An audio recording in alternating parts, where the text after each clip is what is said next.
Norma, naciste en Jardín América, pero viniste a Posada, estás hace un montón acá. Contanos cómo fue esa historia.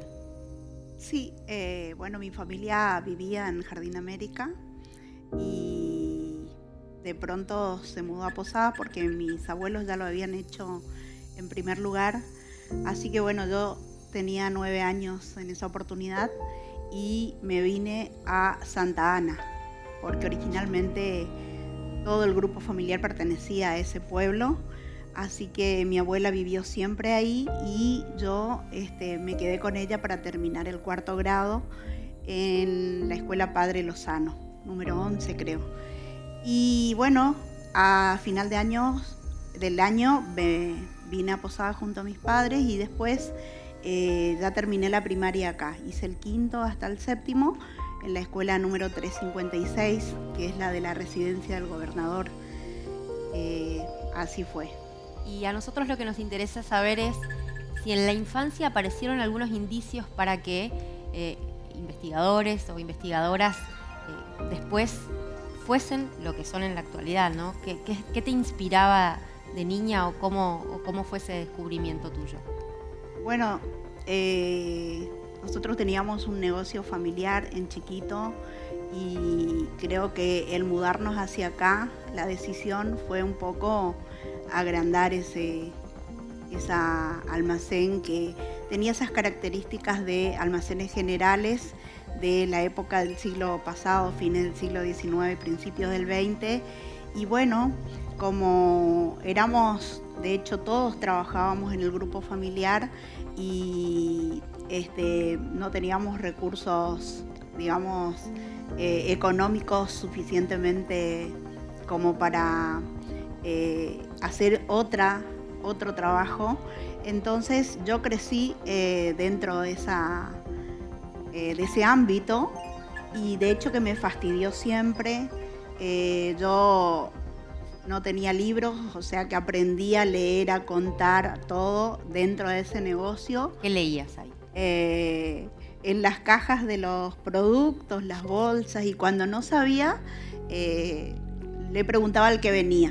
Es decir, el panadero, al viajante, el distribuidor de bebidas, etcétera. Con eso iba completando algunos conocimientos. Y de hecho no me gustaba, jamás me gustó lo comercial. Y entonces eso de tener que atender constantemente, levantarme a atender cuando estaba almorzando, levantarme muy temprano, ¿no es cierto?, a atender el que traía la leche, el pan, etcétera, a las 5 de la mañana, y bueno, me tocaba a mí.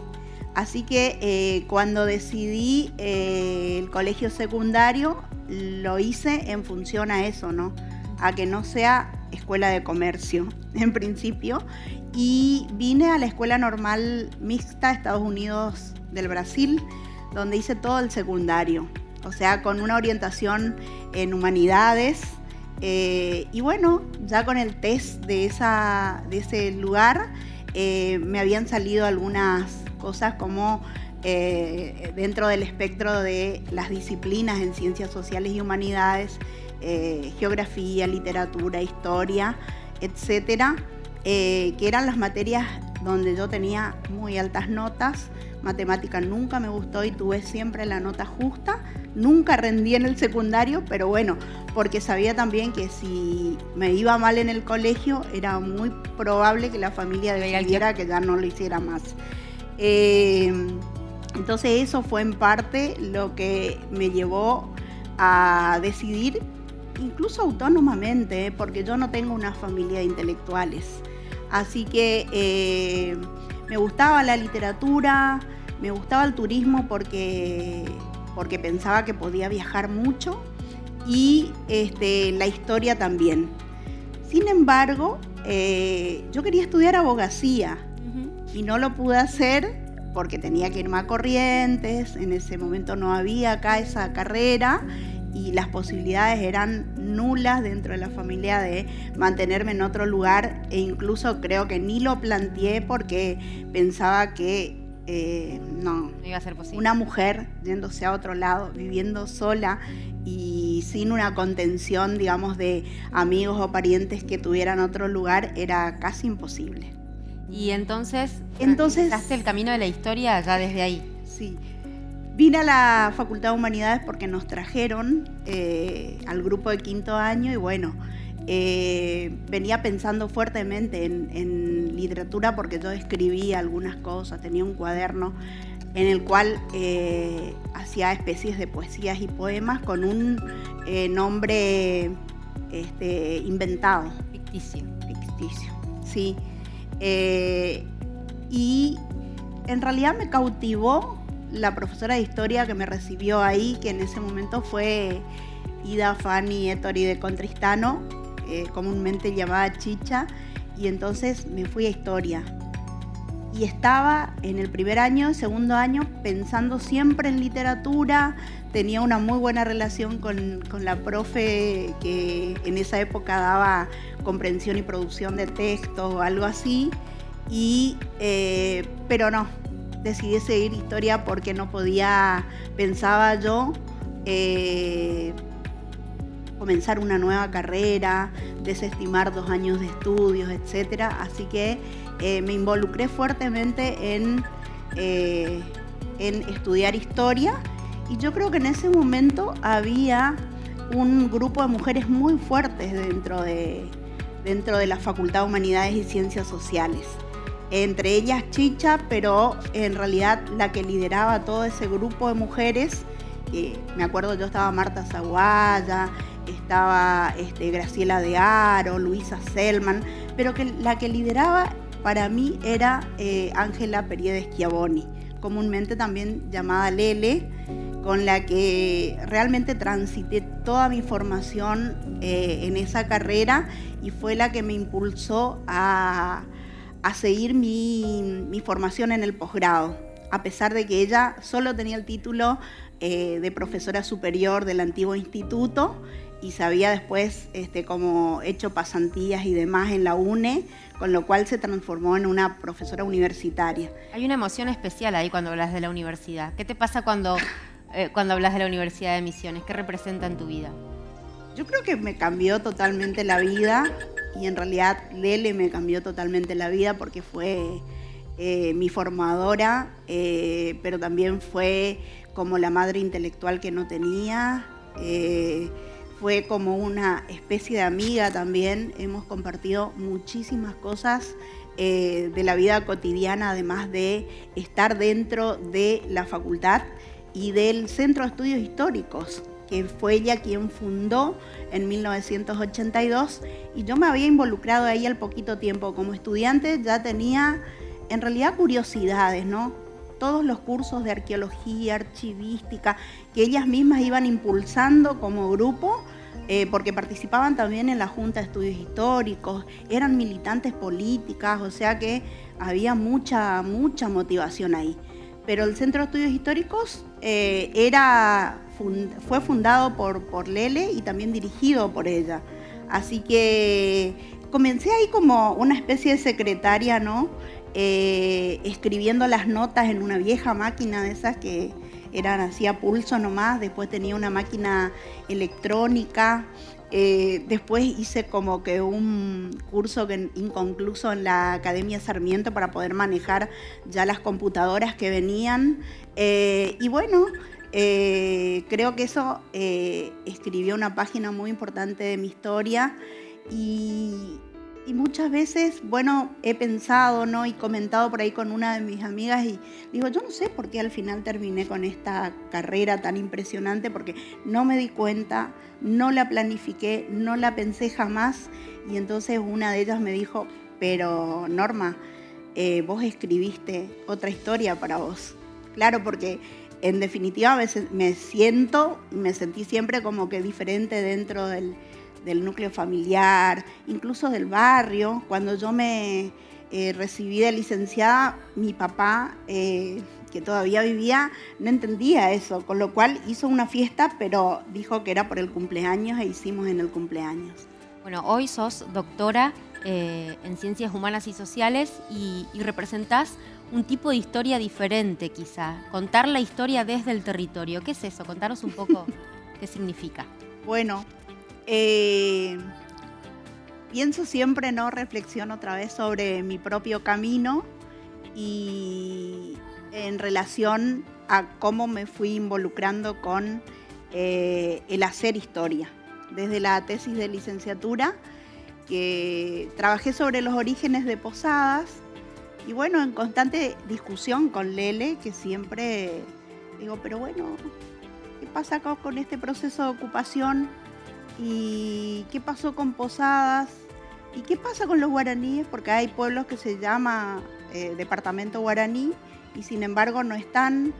Y con Posadas, ¿cómo es eso de que había un tránsito constante comercial entre Itapúa y San Borja y se iba hacia Buenos Aires y demás? Y entonces quiere decir que había mucha gente y ella hablaba de un proceso de repoblamiento de Misiones. De hecho, ella estaba involucrada con la cuestión de la experiencia jesuítica, pero también con el de la colonización y la inmigración. Y ¿qué fue lo que descubriste y que te llamó la atención? Y entonces, en torno a esto era eso, ¿no? Pensar que la capital, digamos, de Misiones no había sido de pertenencia inicial del Estado Nacional Argentino porque no existía todavía. Y entonces, ¿quiénes estaban? Comencé a preguntarme. ¿Y cómo fue ese estar acá sin estar presente todavía los estados nacionales que hoy conocemos, ¿no? Paraguay, Brasil, Argentina. Y eso tenía que ver con esa fragmentación de esa espacialidad reduccional, ¿no es cierto? Y la disputa por la apropiación territorial de los nuevos estados que se estaban formando.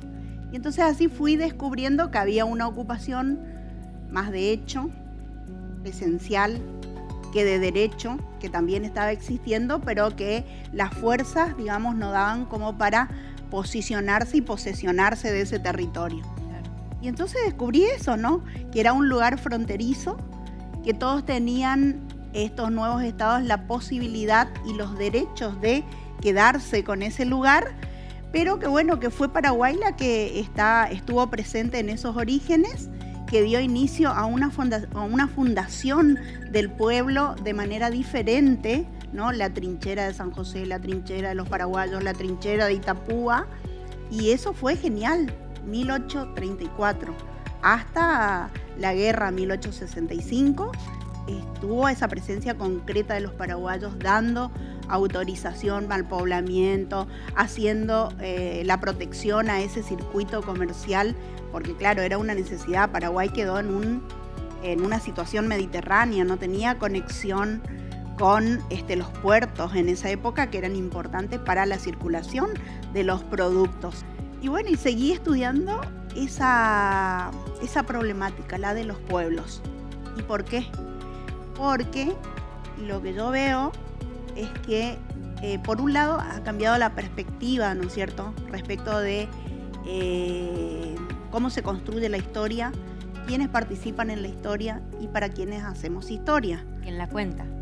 Quienes contamos, ¿sí? Porque ya se tiene que hablar en plural, digo yo, y también en minúsculas. Es decir, usar todas las letras del abecedario para poner todos los sujetos en el territorio, ¿no? No solamente en torno a esas proezas heroicas, acciones heroicas, ¿no? En torno a los héroes, y siempre héroes que son hombres, blancos, etcétera, sino también poder poner a los otros componentes sociales en términos étnicos, por ejemplo, las comunidades de indios, los grupos de familias de negros, conjuntos que están dispersos por todo el territorio en la región. Y cuando hablo de la región, no hablo de la región nordestina, sino la región de frontera, porque hay una fuerte vinculación con esas poblaciones que están a orillas de los ríos hacia Paraguay y también hacia Brasil. Entonces, los componentes primeros de esta sociedad multiétnica, pluriétnica, tiene que ver con eso, con los conjuntos de guaraníes u otras parcialidades, los grupos de afros, ¿no es cierto?, que también están presentes, y después, ¿no es cierto?, si se quiere, ese desarrollo y esa conjunción poblacional que da como figura importante el criollo. Un criollo que es blanco, pero que no necesariamente tiene riquezas económicas ni tiene poder político, pero que está presente ahí. Y entonces, entiendo, como para seguir la idea, ¿no?, que la implosión y el impacto inmigratorio es fuerte y está presente, pero es un componente más de esta sociedad. Entonces, la historia ha relevado esas circunstancias heroicas y también en función a determinados grupos nada más de la sociedad. Por lo tanto, la tenemos que extender y contar en la secuencia histórica, no solamente en función de esos primeros grupos, sino también darle la voz a todos los sujetos que existen en la trayectoria. Por lo tanto, es importante hacer historia en el territorio, porque yo creo que la historia está en el lugar, está en cada pueblo, está en la gente, está en la memoria, está en el reservorio que pudieron conservar cada uno de esos grupos, cada uno de esos sujetos, y en torno a eso es importante darle protagonismo para que puedan apropiarse de esos relatos y poder ponerla en el plano del patrimonio y del turismo, que es, digamos, lo que nos representa como provincia hoy. Somos una provincia turística por excelencia y de interés, digamos, internacional. No solamente por la historia, sino por la fauna, por la flora, por el estado de conservación de esos recursos que tenemos en todo el territorio misionero y regional. Así que en ese sentido, una aplicación de la historia muy fuerte debería hacerse en el ámbito educativo, ¿no?, para que los pueblos sientan que están presentes en la historia, en la gran historia, porque todos ellos participan cotidianamente con sus acciones y sus actividades. El otro ámbito es ¿no?, el del turismo, donde yo puedo apropiarme de ese ser como soy, en parte, digamos, semejante a otros, pero tengo mis particularidades y puedo seleccionar, ¿no es cierto?, qué es lo que quiero contar, qué es lo que quiero poner en el turismo para que otros también puedan saber que estamos existiendo, digamos, dentro de esos pueblos. Claro, reconstruir la identidad y poder compartirla, ¿no? ¿Y cómo llega eso a las escuelas? ¿Cómo están trabajando ahora y cuáles son los proyectos que se vienen o en los que están trabajando? Y una línea fuerte de investigación es la de las historias de pueblos. En este caso, Garuapé es súper importante porque es uno de los lugares con más antigüedad de ocupación en el territorio misionero de la provincia como de la región. Y si bien la gente sabe que existe ese lugar que es la Gruta India, de unos 4.000 años de antigüedad en la ocupación antes del presente, la saben entre ellos, ¿no? Y entonces, si bien existieron estudios, ¿no es cierto?, arqueológicos respecto de ese patrimonio, es como que es una acción discontinua que ha tenido la academia como posibilidad para estar allí, para difundir. Entonces, siempre hemos focalizado en la monumentalidad del patrimonio jesuítico. Y bueno, yo entiendo que también esto otro es monumental, porque tener una cueva de esas dimensiones que ha servido para la sobrevivencia de ciertos grupos allí, ¿no es cierto?, es súper importante y tiene la misma relevancia que esto otro, que pertenece ya a poblaciones en un punto inicial de la blanquización, si quiere, ¿no es cierto?, de la población. Pero además de la Gruta India, hemos hecho una prospección en la propiedad de Arauco, por ejemplo, y existen otras grutas menores. En este caso descubrimos la Cueva del Puma, que también, según los materiales relevados, datan como de unos 800 a 1000 años de antigüedad. Entonces, todo eso hay que ponerlo en valor. La gente no lo piensa así porque en realidad forma parte de lo natural en la vida cotidiana de ellos. Porque nunca nos contaron. Sí, y no nos contaron, y si lo sabemos, no le damos ese valor agregado que hoy en las sociedades contemporáneas nosotros hablamos de desarrollo local. Es decir, hablamos de poblaciones por ahí con menor acceso a los recursos, con menor posibilidades de acumulación de la riqueza, ¿no es cierto? Entonces, el desarrollo local atendería, digamos, esas necesidades y esos intereses particularizados de los pueblos y promovería, por ejemplo, una inserción laboral en distintos ámbitos para promover esa y digamos, darle la oportunidad a la gente de un ascenso social, diríamos nosotros, ¿no? En otras palabras así más ilustres. Y entonces, en Garuapé trabajamos así, estamos siguiendo esa línea. Antes de ello hicimos un trabajo en Cerro Corá, en San Javier, y actualmente nos estamos involucrando con el pueblo de San Carlos y San José. Y otra de las líneas, ¿no es cierto?, también fuertes de investigación, concentradas tal vez en el mismo ámbito de investigación de los pueblos, es la participación y el protagonismo de las mujeres como sujetas activas en la historia, desde siempre. Entonces, también hemos promovido, por ejemplo, algunos proyectos de extensión en ese sentido, y tenemos actualmente uno que se llama Mujeres a la Vista, y entendiendo que hoy en día el conocimiento, digamos, recorre un espectro mucho más masivo en las redes sociales, la idea es trabajar con la producción de micros audiovisuales y por lo general estamos incentivando a los estudiantes en ese tipo de producciones. Nos quedaríamos charlando por lo menos 2 horas más, 1000 horas. Norma, la verdad es que gracias por venir y porque estés investigando esto y aportando a fortalecer la identidad misionera y que nos vean de otra manera, y también aportar a la identidad del país y de Latinoamérica también. Sí, muchas gracias a ustedes, y bueno, yo creo que es una mirada inversa de la historia, la que tengo yo, o por lo menos ponerla en práctica, esa mirada, que es hacer historia desde acá, no desde Europa, no desde la historia porteñocéntrica del Estado Nacional, sino desde los pueblos, en los pueblos y para los pueblos, diría. Con los pueblos. Y con los pueblos. Gracias. Exactamente, así que muchas gracias a ustedes, y bueno, de esta manera me dan la oportunidad de poder decir estas cosas que muchas veces no son de conocimiento popular, general, popular. Gracias, Norma. Nos vemos pronto. Dale.